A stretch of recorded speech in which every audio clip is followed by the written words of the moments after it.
చాలా ఇది చెప్తున్నా, చాలా సీరియస్ ఇష్యూ.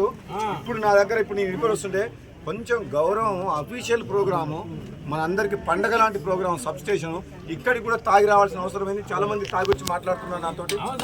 ఒక మర్యాద, పద్ధతి, గౌరవం ఏమైనా ఉందా? సిగ్గుతో తాగించుకోవాలి. పొద్దునాక తాగడానికి బుద్ధి ఉండాలి. భార్య పిల్లలు సోయి ఉండాలి. ఉదయం లేచి తాగడానికి.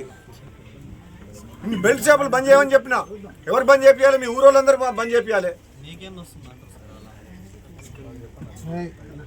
అట్లా కాదు, మీ గ్రామస్తులు కమిటీ వేయలే? శ్రీనివాస రెడ్డి, మన రవీంద్ర రెడ్డి రేపు ఉదయం వచ్చి ముష్టిపల్లిలో ఎన్ని బూతులున్నాయి?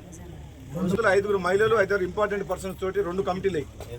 అంటే ఒక బూత్లో 5 పురుషులు, 5 లేడీస్, రెండో బూత్లో 5 పురుషులు, 20 మంది తోటి కమిటీ వేయాలి. ఒక్క బెల్ట్ షాప్ ఉండొద్దు. మళ్ళీ మీకు డెవలప్మెంట్ కావాలని నా దగ్గరికి ఎవరైనా రావాల్సిన వాళ్ళు ఎవరన్నా మీ ఊరు నుంచి నాతో మాట్లాడాలంటే ఫస్ట్ మీ ఊర్లో బెల్ట్ షాపులు బంద్ చేయాలి. మీరు తాగి నాతో మాట్లాడుతుంటే నేను బెల్ట్ షాప్ మీకు డెవలప్మెంట్ చేయాలనా? ఈ పద్ధతేనా? మర్యాదనేనా?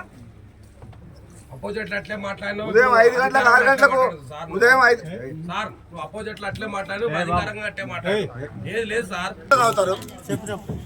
అర్థమైతే చెప్తే నేను 8 నెలల నుంచి చెప్తున్నా. మీ అందరికి కూడా ప్రతి ఒక్కరు చెప్తున్నా. 8 నెలల నుంచి ఎన్నో రోజుల నుంచి చెప్తున్నా. ఉదయం చేసి సీఏ గారు మీరు పొద్దున క్యాంప్ వేయండి. మళ్ళీ కొన్ని షాపులు అంజయ్ మళ్ళీ సార్ నువ్వు నాకు ఫోన్ చేస్తే నీ ఫోన్ ఎత్తా. నేను